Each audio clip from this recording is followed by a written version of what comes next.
I just don't know where I can go. Fun's getting low. Winter is a coming fast and colder than the last. Pity for me, cold as can be. When breezes blow with ice and snow, no wonder then I sing time and again. Welcome to Sparky on Ice, the coldest podcast on the internet. Today is June 28th, and I've been on ice for 164 days. Welcome back, everybody. I hope you had an interesting 2 weeks, because I know I did. It started with some Con2 weather and some really, really cold temperatures. We had a couple of days where the wind chills was past negative 60. That ECW gear came in really handy that I talked about last week. You know, it's really nice having the goggles, because that really, really protects your eyes when the wind is that cold, because you will freeze your eyelashes and your eyeballs. It's not fun. So yeah, and just being outside in that cold is just absolutely draining. You can put on all the gear you want, but something's going to be cold. You know, it doesn't completely cover your face. So there's always that one spot, especially for me, it's that one spot right by my cheek that the goggles and the balaclava just don't quite cover, and that gets really cold. And we walk a lot here, and it's kind of hard to breathe when your mouth is covered with the balaclava and your neck gaiter. So yeah, it gets rough walking around.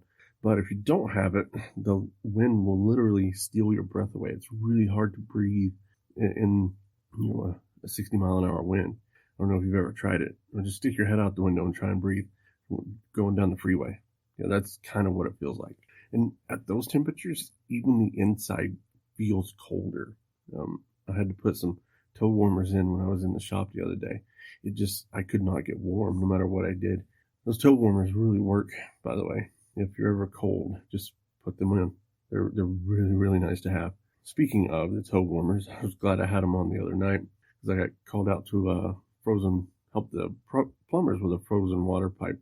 They've been working on this thing they've been working on this thing for about a week, trying to get it unthawed or unfrozen, and they just weren't having any luck. And finally, we decided to check the heat trace, and it was no good. So, but I think I need to explain what heat trace is. Simply put, it is two parallel wires run together with a resistive element attached between them. They run along pipes to heat them up and keep things from freezing. It works as a de-icer on your roof. It's a great thing if you live in a very cold environment. They like to put them on roofs in a triangle pattern so that you don't get these huge icicles that hang down and kill people. Yeah, they do that a lot at like ski resorts and stuff like that. And then, these are just, and we put them on the pipes, we tape them down, and they're running on either 120 or 277 volt. And we have several different types here on station. We have 5 watts per foot, 8 watts per foot, and we have some 20 watts per foot. If you want to boil water, put some 20 watt per foot on a pot and watch it boil. That's going to get hot. But most of our stuff here runs at 8 watts per foot. We only use a 20 watt for like extremely cold stuff, like our seawater intake I think is a 20 watt system. But we also don't want that to freeze up ever. So very important we keep that hot. Anyway, the old wires had failed, and they had pulled them out of the pipe. We're trying to put another one back in and having zero luck with it. So after 2 hours of fighting that, we called the pipe underneath a complete loss and just wrapped up what we could get to. They'll probably have to replace that whole section. But it was kind of rough because we were in Con2 condition the whole time. It was a snowstorm, really. It was snowing on us and wind blowing. It was miserable trying to get that done. I'm down in a hole underneath a deck and almost under the building. No room to move, no room to work. Just trying to get stuff done around here. Well, the snowstorm couldn't have come along at a worse possible time.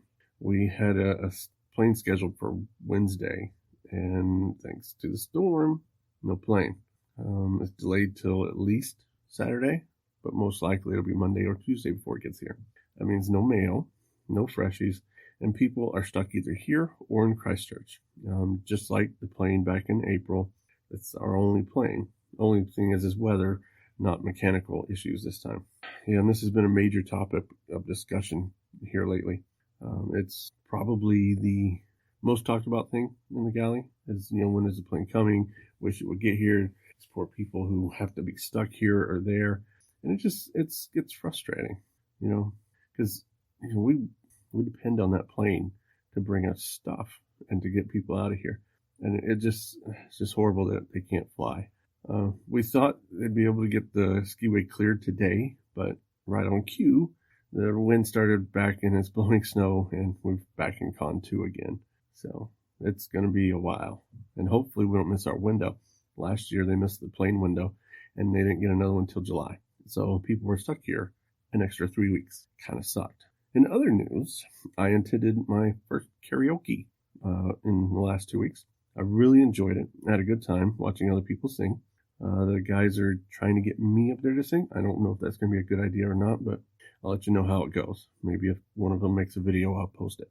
I don't know what I'm going to sing because I don't really sing well, but I might try it out. One of the things I really wanted to talk about is community here. And we're not really just a community. We're kind of like family, and we act like family. Case in point, one of our crew members here had a death in the family last week, and that hits the station pretty hard. He's going home. He's waiting for the plane is another problem. So he's stuck here with a death in the family, and he can't get off the continent. And we feel so horrible for him because we know he wants off. And just imagine what it must be like. I can't actually imagine what it must be like to go through a close death in the family and not be able to be with the rest of your family, because a lot of times you need that comfort to get you through. And he's here. He's stuck here. He's not going anywhere till the plane gets here. It really sucks because I generally like this guy. He's a really nice guy, and I really wish him the best. And another way we're like family is we like to do get-togethers. And one of the get-togethers, and one of the biggest get-togethers of the year, was the Midwinter Dinner, which we just had on the winter solstice. And that was fun. I was part of the setup team. We had to move all these tables and put up lights and put up window decorations and all this other fun stuff that, you get to do. It's kind of like, it's like setting up for a big party, and you're the only people that can do it. So spent a couple hours doing that, moving stuff around in the galley. And then at 5 o'clock, they started pre-dinner cocktails. And, it was a free bar. The way it works is people donate either booze or money to buy booze. And then the bar is free for the night, which is really, really cool because the rest of the time you have to pay for your alcohol. I don't drink much, so I don't really have to deal with that. I did have one cider for Midwinter Dinner, just as a celebration type thing. It was really, really fun. Dinner was amazing. They had a duck with a blueberry sauce. Really, really good. They had, I want to say I think prime rib was really good. And more desserts than I've ever seen in my life from all over it was desserts from different countries representing the different stations here in Antarctica. So we had stuff from like Japan and Norway and Russia and Canada and Australia and New Zealand. Just a bunch of different desserts, and they were all really good. I ate far too many of them and regretted it much later. Another thing is the photo shoot, which one of our guys down here is a professional photographer, and he sets up a photo gallery, or I don't know what it's called, studio. Like you go get your picture taken at, and it's got the Discovery Hut in the background, and they bring in a sled and a bunch of boxes and stuff that, the old stuff, and pickaxes and stuff, and you get to pose with those props to get your picture taken. It's kind of cool. I got one with my friend Andy, and I'll see about posting that on one of the pages, Twitter or Facebook later. And then, this all in all was just a social gathering, like a family reunion. Everybody got together. Everybody had fun. We talked. Had a pretty good time. And then by 8, it was pretty much over. And since it was Saturday, I just went and played music in the radio room, because that's what I do every Saturday. And I actually enjoyed it. I didn't do a lot of mingling because I'm not a mingler. But I talked to people that I don't normally talk to, and that was really, really fun. Okay, so I'm not going to do history this week because I didn't have time. Well, it's not about time. We got tons of time here. I didn't feel like doing history, I guess. I'm in the middle of winter here, and it's kind of, I don't know, blah. It's hard to explain. You just sometimes don't feel like doing things. And, this is one of those weeks. I just don't feel like researching the history and bringing it up. So next time I will do a little extra history. How's that? Okay. I do have questions, though. So Bill had a question, and it's regarding temperature extremes. He says, when the mercury is dropping below -20, what is your workday like? I mean, are all the critical maintenance jobs done before winter sets in, and then it's just work emergencies? And if so, do you have two-man rules or the like, or limited time outside type protocols? It's a good question. I kind of answered him on Facebook, but I wanted to answer in a little more detail here. So, in general, we don't have any two-man protocols unless we're going off site, and then certain rules apply there too. Not everybody has to have two-person with them. Generally, you are on your own a lot out here, even when it's that cold. You would like to have somebody with you, but you don't always get that luxury. Now, on the critical maintenance, we try to have them done before winter sets in, but it doesn't always happen. Sometimes the summer crew doesn't get to them. Sometimes the summer crew doesn't try too hard. It happens out here. We do have some preventive maintenance that we do. We try not to do any outside at all during the winter. Most of our stuff is inside, and we work emergencies when we have to. When it drops below -20, there is a definite change in the cold. And I think it happens roughly every 20 degrees anyway. Our body feels it more after that point. Just my experience, every 20 degrees we drop, our body notices. Somewhere in between, you don't notice so much. But, you can definitely tell differences. And in -20, things start to freeze that don't normally freeze. Cheeks, eyelashes, nose hairs, fingertips for sure, even in gloves, toes, even the back of your feet will start getting cold at that point, which is why we have the toe warmers, and I wear really good boots and socks. Your legs, like your inner thighs. It's a weird place to get cold, but you get cold there. When the wind blows over it, that's not a place that's generally used to having cold temperatures near it, but if you're not well dressed, it will be.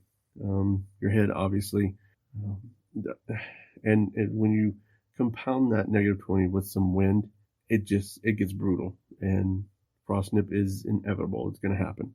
Everybody gets it. As far as limited time outside, like I said, you're kind of on your own. When you get cold, you go in. That's just the rules. There's no set time frame because everybody feels the cold differently here.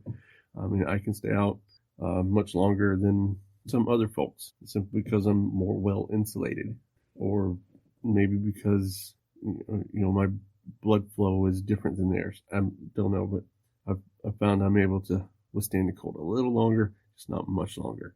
And I think that kind of answers your question. At least I hope it did.